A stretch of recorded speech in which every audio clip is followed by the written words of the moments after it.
Welcome to Zeros and Ones, podcast about philosophy, ancient wisdom, and the meaning of life. Here is your host, Becka Thompson. So welcome to the podcast. I am your host, Becka Thompson. We're going to do a quick little maneuvering here. Oh, we'll try to edit that out. Maybe that's a little bit better in the shotgun. But then we don't see Ant-Man in the corner if you're playing at home. Hi. Welcome. My name is Becka Thompson, and I really am grateful that you're paying attention at all to my podcast. This has been election week, and we're not going to talk about that, but I do believe it is important to acknowledge. This is a podcast of philosophy, and I still am working on getting all the organization to get my guests on here. I have a slate of really amazing people that I've had conversations with to prep and haven't gotten it all done. But I've always tried to be clear that this is about philosophy, right? But there's, in the wake of the presidential election, the reason why this topic is so dear to me is because the reality is it's dear to everybody. Everybody has a philosophy, and that's what they choose to make their life about. We can't ignore the fact that our lives are driven by this thing that we never talk about. And for me, I've discovered that the eternal truths of a deeper understanding that involves both science and religion, because they're both one and the same. Sorry, but it's true. And politics is an exposure of that. It cannot be denied that the ways that we interact with each other as human beings is completely ushered in by philosophy. One of the greatest Roman philosophers was Marcus Aurelius, and it can't be denied that he, persecuted Christians even as he was a Stoic. Meanwhile, somebody that a huge portion of the world admires and follows and worships flat out said that they weren't there to deal in the days of politics, that their voice and their message was eternal, and that's Jesus, right? So then you get people, then there are certain ideologies that it's a combination, and those to me are the most terrifying. But we all choose, right? And I will say that I believe with all my heart that I live in the greatest country that currently exists on the planet, because of the fact that we each get to choose that, and that I think that's very important. And I think that's very important. And then we collectively choose, right? And then we have to deal with the collective, and that's challenging for a lot of people, I think. So that happened this week. Our presidential election and the national elections. First Tuesday of November, every 4 years. So that was interesting. And I honestly am exhausted just by all of it. In good and bad ways. So I said the last time we were going to talk about astronomy a little bit more. And as we're talking about politics, it's hard to...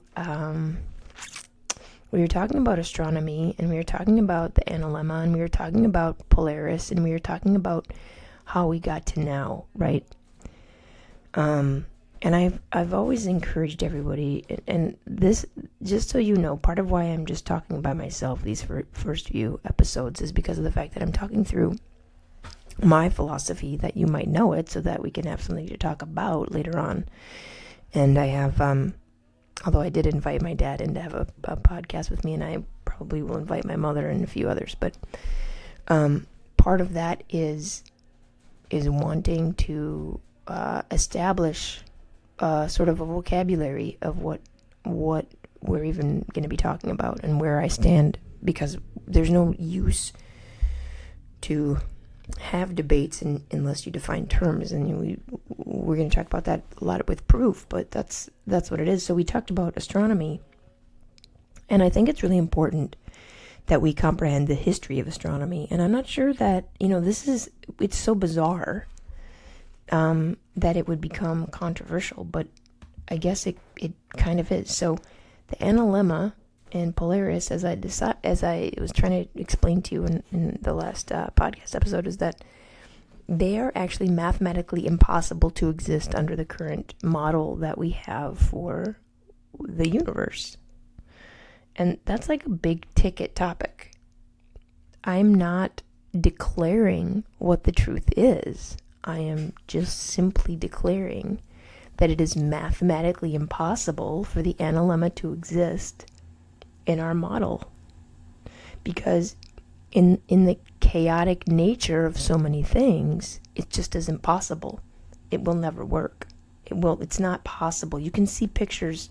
So the Analemma is as I was describing, if you can chart pretty much anyone, but the sun is the easiest.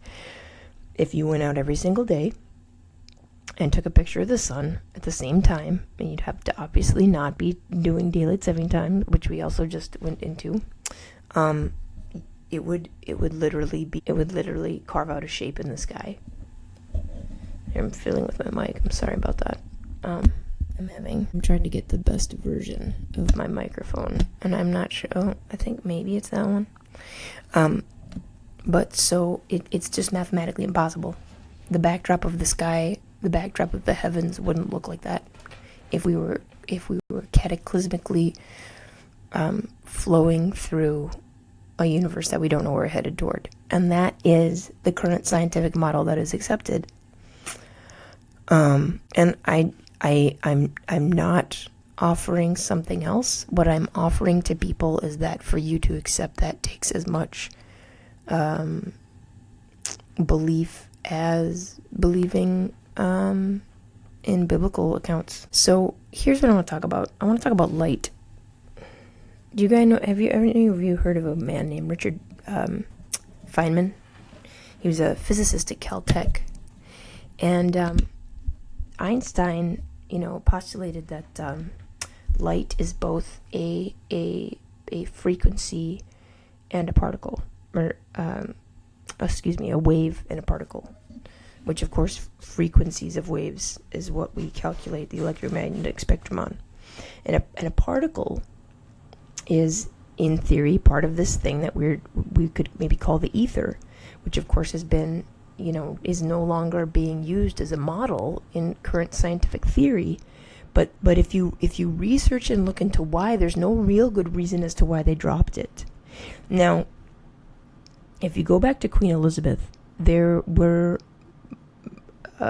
esoteric teachings at the time, and especially in astronomy. That was a very fluid time in the world. There was a lot going on, okay? There was, in the century prior, there was the Great Reformation of Martin Luther, which, as I said in the last episode, Copernicus came out of that, was working at a university that was under the influence of Philip Melanchthon, who was, as I tried to say, it was like the Judas to Martin Luther's Jesus. It was like to Melanchthon, this was a political movement. To Luther, it was not.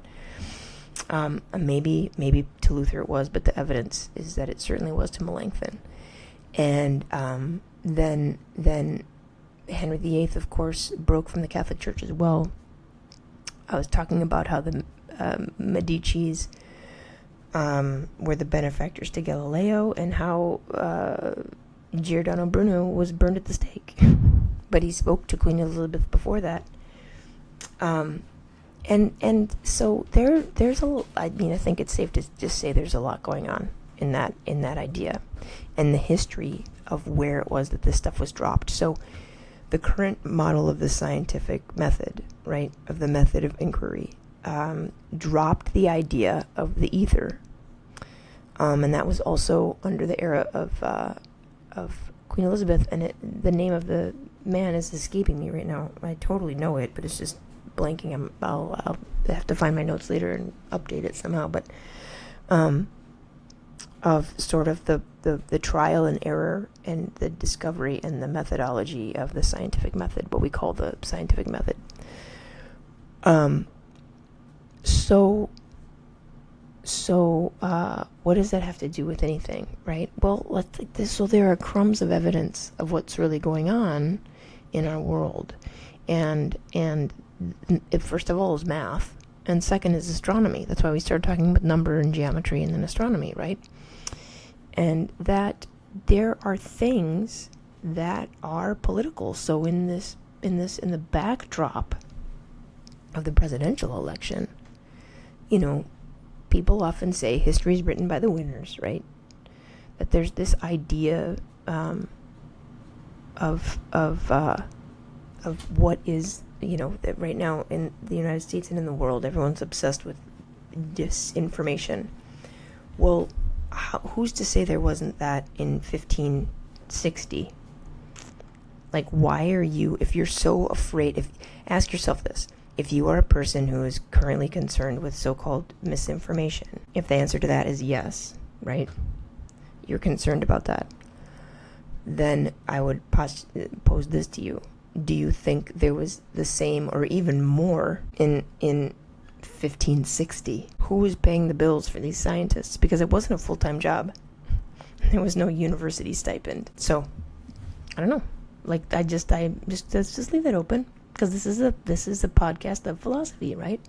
And acknowledging that doubt exists, okay? So, I'm just telling you straight, I don't trust the Holy Roman Empire. I don't, and I have a lot of evidence and a lot of reason to not. Okay? But you know what I do find compelling, okay, are the pyramids of the Giza Plateau. I find those very compelling. Sorry, my heat went on and off. Again, I need to get a better soundstage. So what do the pyramids have to do with astronomy? Well, they pretty much have everything to do with astronomy. And sadly, it's not sad, it's just a reality. I have not physically been there yet. So everything I've learned about them has come from a book and come from other people's hearsay. But when I read about the size of the pyramids and the way that they're oriented, and when I look at my night sky and I see the belt of Orion, I find it very compelling. I'll leave it at that. So, there's dating on the pyramids, and of course there's something very near the pyramids of the Giza Plateau, called the Sphinx, right? Well, do we really think that was a pharaoh? Again, I'm just planting seeds, because it looks an awful lot like a lion, and that someone went and carved a pharaoh's head in it later. That's just me. Why would it being a lion matter?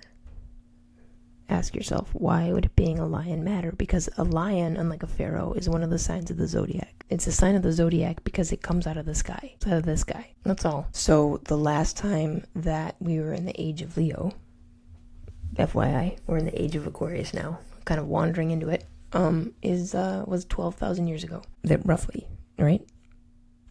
So that means that those things might be older than we think. Just throwing that out there. So, speaking of Richard Feynman, we were wanting to talk about light. We're going to go halfway through, I think. We got about 15 minutes into this, and we've been talking about astronomy, but so the light of the stars, if you didn't know this, so Einstein claimed that light is both a particle and a wave, right? Particle being like the ether that Plato talks about, and Nikola Tesla talks about the luminiferous ether, of course, right? And Richard Feynman agreed that Einstein's theories cannot be proven, but said that it, quote, light behaves like a particle and a wave. But we don't even know what is a particle. We actually don't know what that is without this construct of the luminiferous ether, which there's a whole topic in my book about that. One, the biography of all things. So, Feynman was a physicist at Caltech, Cal Berkeley, and he studied light, and he had this really great book about how no one really understands it, right? And the the ways that they tried to pass light through and fiddle with light. But if you remember, in my last episode, we talked about, Genesis, and God said, "Let there be light," and that's a very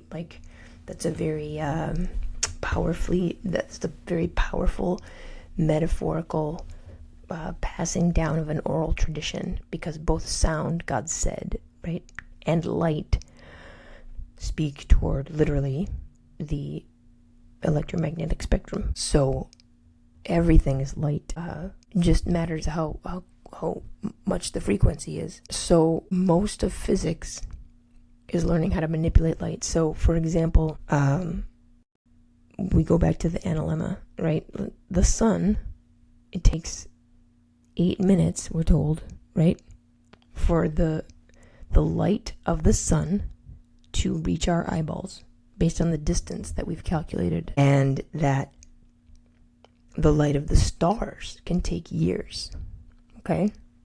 So the pulsing of certain stars, the light, this is how currently it's modeled for how old the universe is.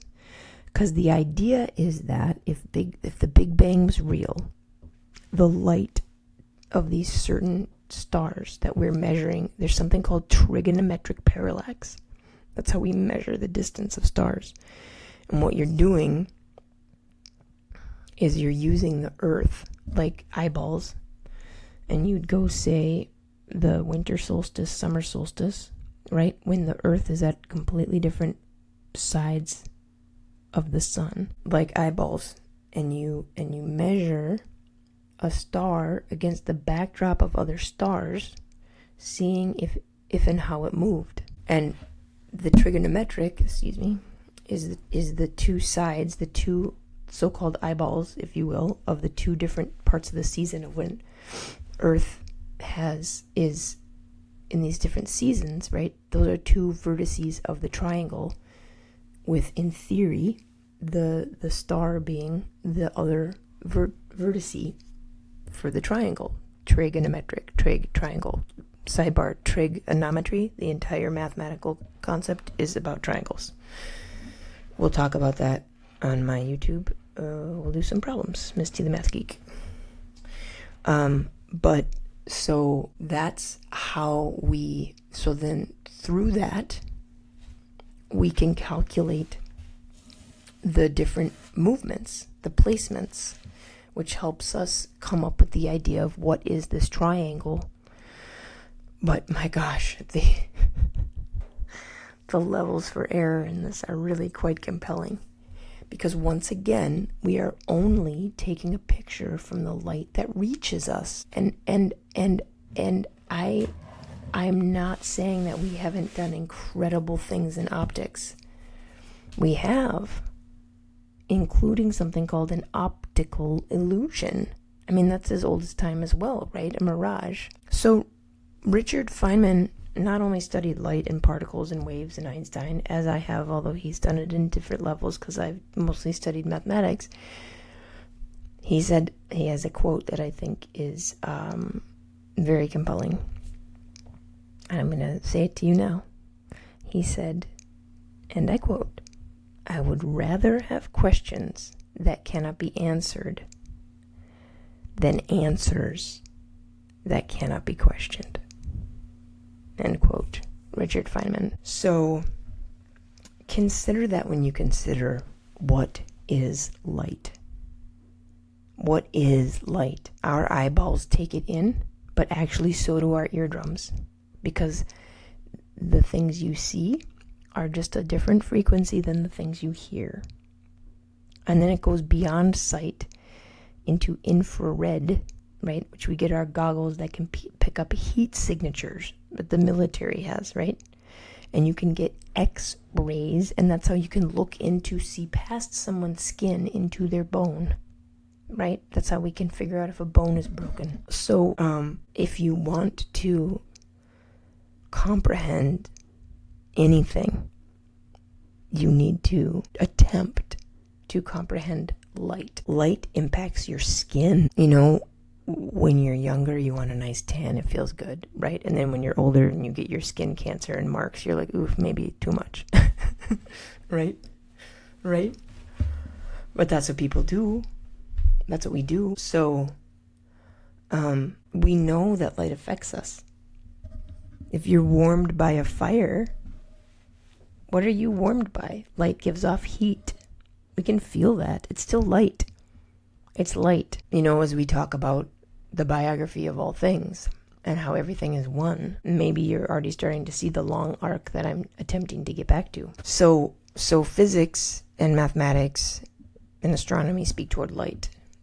And what is light? And we're going to get into that, but in little bite-sized morsels. But the truth also is these are biblical metaphors that it comes up all the time, right? For example, Christ says, "I am the light of the world." Well, what is that meaning? What is that meaning? And I'm not gonna, I'm not doing my live right now, which usually I've been trying to record these with also getting a live on and TikTok. And I'm not tonight just because of my timing and the nature of the hour that I'm doing this. There's something to be said of what is that metaphor. But in order to have that happen, right, you need to know what is the thing we're talking about. So these words are not done by accident. We're not into language yet, but we will. We'll get into that. It's not an accident. I'm going to have this one be short because I just have quite a few things going on, but I wanted to stay on schedule, stay on target. I'm still making math videos every day, and going to keep uploading this. I'm very busy, but wanting to make this part of my schedule just because I think it's important. And so, sorry I'm cutting it a little bit short, but we might be able to go longer tomorrow. I'm much sleepy. So, I wish you well. I hope and pray that you are doing well, whatever happened in the election. Trust me when I say I have a lot of opinions about those things, but at the end of the day, from my lived experience, I've realized they're really far less important than what I'm discussing here. Far less. Because my intention is that you might know the truth, and the truth will set you free. And that in that you might be able to find a peace that passes all understanding. And you might be able to truly see. There are far too many people that I have discovered that seem latched and trapped.